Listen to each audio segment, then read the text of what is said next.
Remember, we took up the fight. We raised awareness. We invented safe sex. Now, the turning point has finally arrived.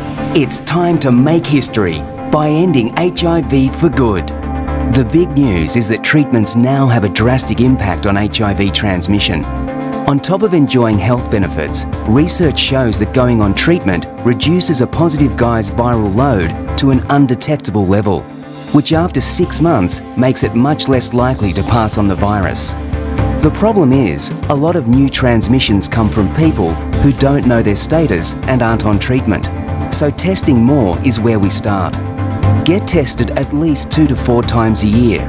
Once tested, if you find out you're positive, start treatment. This will ensure long-term health and reduce the risk of HIV transmission.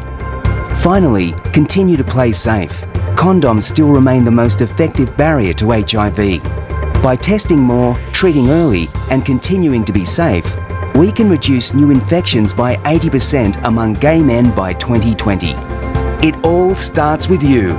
Share this video and join in at endinghiv.org.au. And our panellists in this section, please welcome Ms. Philip Reid, who's Acting Director and Staff Specialist at the Kirkton Road Centre and the Public Sexual Health Director. Welcome, Philip. Nicholas Parkhill, who's just come up as I introduce you, wherever you are in the room. Oh, there you are. Nicholas Parkhill, who's CEO of ACON, which used to be called, have a seat, the AIDS Council of New South Wales. Andrew Knight, who's a general practitioner, very active general practitioner, and chair of Nepean Blue Mountains Primary Health Network, and a conjoint senior lecturer at the Fairfield GP Unit in the University of New South Wales. And Teresa Anderson, who's chief executive of the Sydney Local Health District. Please welcome our panel.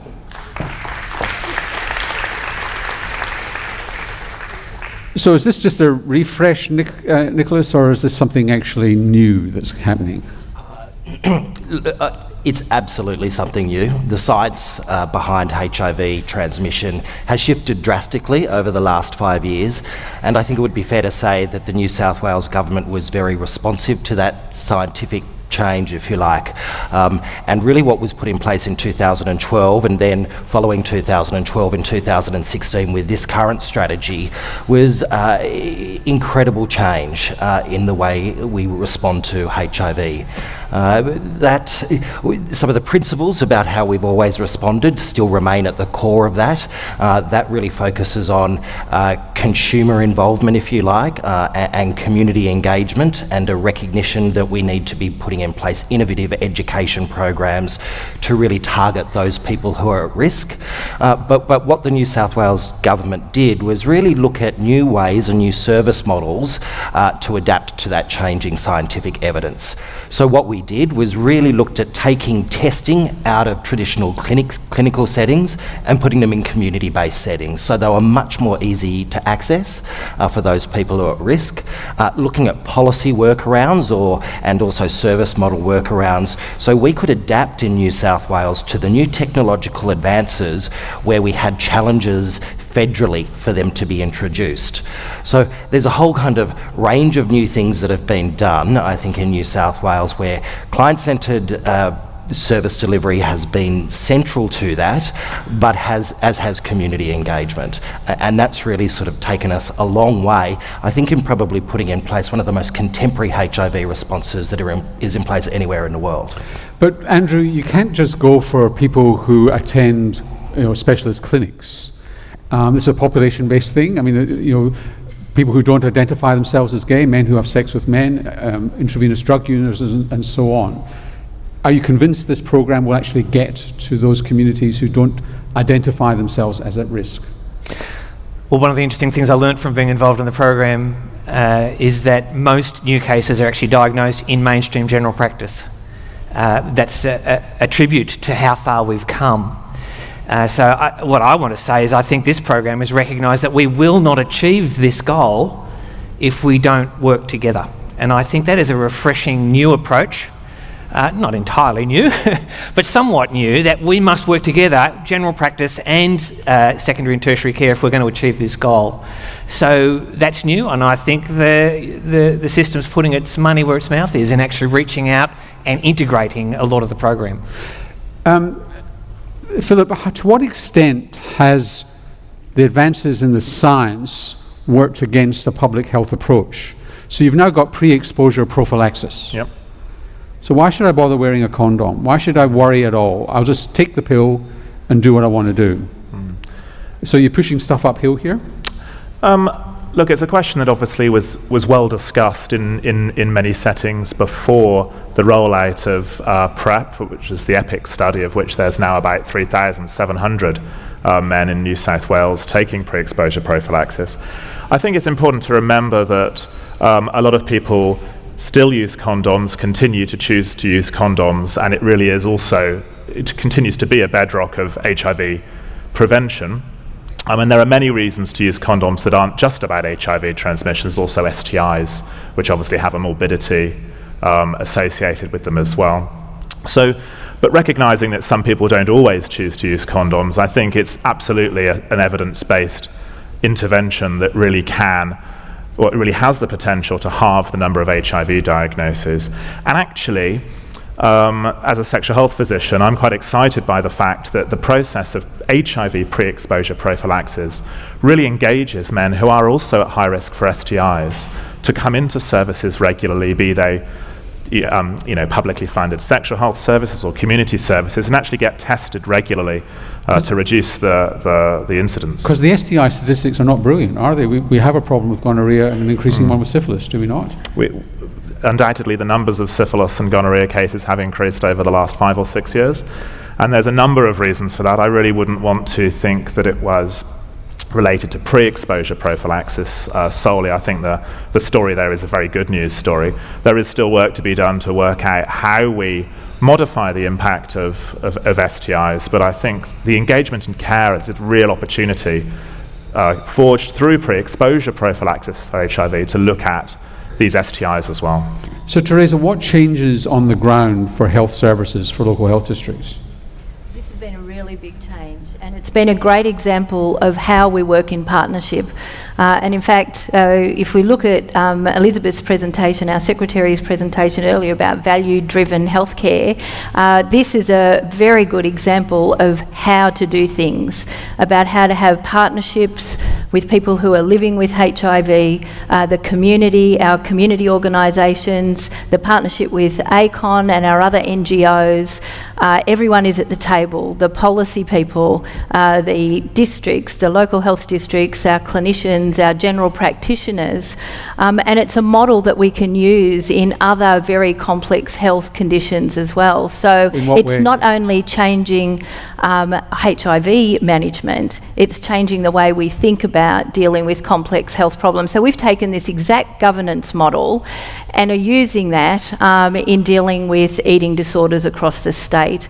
The governance, having the leadership from the minister, from the secretary, from the chief health officer, having all the partners at the table who are so respectful. And, even though I know nothing about HIV, they've been really welcoming and value the contribution that us CEs make.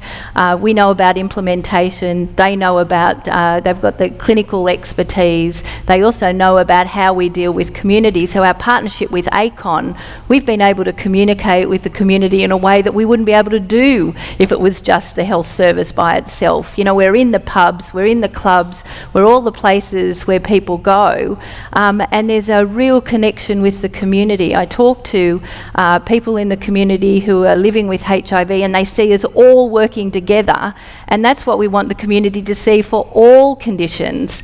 And it is wonderful that HIV, an area that has been stigmatised, is actually the leader and is out the front, very visible, very simple messages for all of us, test often, treat early, prevent. We have lots of collateral that really help us, and I have to say, you've got your show bag with you. We've got a show bag, and the fans are the most popular.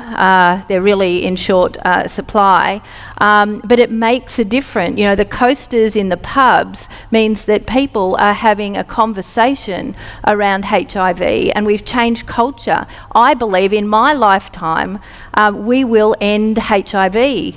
I didn't believe that before. I now believe it, and I am very excited about it, and I know you're all very excited about it too. Yay! So, Nicholas, before we all sing Kumbaya, there is still stigma. The response by general practitioners in Sydney and in Melbourne, and to some extent other capital cities, has been that you've got a group of highly committed GPs, largely around the CBD, eastern suburbs, who know a lot about HIV. They're often gay themselves and do a very good job and know as much as any specialist. To do this, you've got to destigmatise, and I'll come to Andrew in a moment, and get other GPs to engage who might still have a stigmatised approach to this. What's the strategy?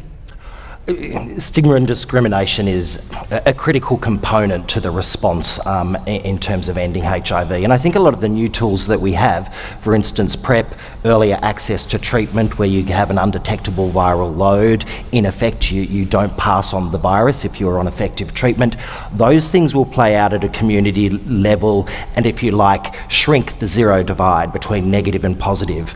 I think the education we're doing at the community level is starting to move HIV from the shock horror of the 80s through into being seen as a much more long-term chronic illness. Yeah. Yes.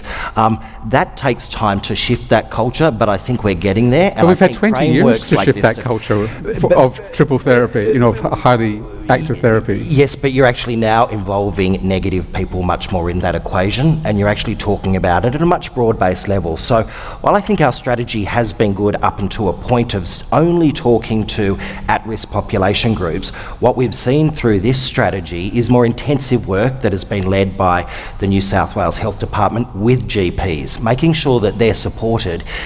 If they're not used to diagnosing HIV in their clinic, then there's a program that provides them with almost immediate support about what they need to do. So, Andrew, are they going to buy it? I am. I think this is a really interesting model that has potential for application. So at that moment of diagnosis of HIV, that's a crucial moment for the physical and psychological health of that person. It's a stressful moment for a GP because, as important as it is a very rare moment. We know many GPs won't ever have it, so you can't expect people to be expert in that. The great thing about this program is at that moment, very soon after, you get a phone call. Hi, it's the director of the sexual health clinic or an appropriate person. I understand you just had a diagnosis and do you need some support? If they don't need it, they can say no, but most people, I believe, will say, I want the support. Now, to me, that is a brilliant model of integration. But do you think GPs know who their at-risk population is so that they can get into testing? Frequent testing? I think they know the obvious groups, IV drug users and gay men. I think what this program's been doing is shifting them to be testing more people who have other risk factors. So I think that's helping. And I'd like to say, Norman, this is a great solution for this problem, and I think those principles do have application to other problems. If you had a phone call for every diabetic patient, it'd drive you mad. It's a different application of the principles, but I think if we're looking at integration, this is a great model. So, Philip, just finally, what about the heterosexual population, which includes men who don't identify themselves as gay men who have sex with men, but also IV drug users and others? What's the approach of specialist services such as you influencing that at a population level? Well, I think HIV has the potential to affect all of us, and we've got a range of both prevention and testing and treatment pieces of equipment in our tool bag, if you like, that we can use in the appropriate setting. So, for example, yes, we talk about HIV pre-exposure prophylaxis in the gay community because that is where 85% of new diagnoses in Australia come from, but there are also focused programs on particularly culturally and linguistically diverse groups, migrant groups, students, and in terms of prevention, a large proportion of the prevention budget is also used for harm reduction measures in people who inject drugs. So although some of the new science does relate to interventions in gay men, actually, there are a whole suite of interventions which are also applied across the board. And taking the contagion approach here, Teresa, if you want to know more and apply the knowledge, is there somewhere they can go? Absolutely. So they can come to us, and in the public health group in the ministry. And as I said, a really strong partnership, a really good model for how we use data to drive improvements in performance, and how we work as a true team in true partnership. Please thank our panel on HIV and the new strategy. Thank you very much indeed. That was great. Thank you.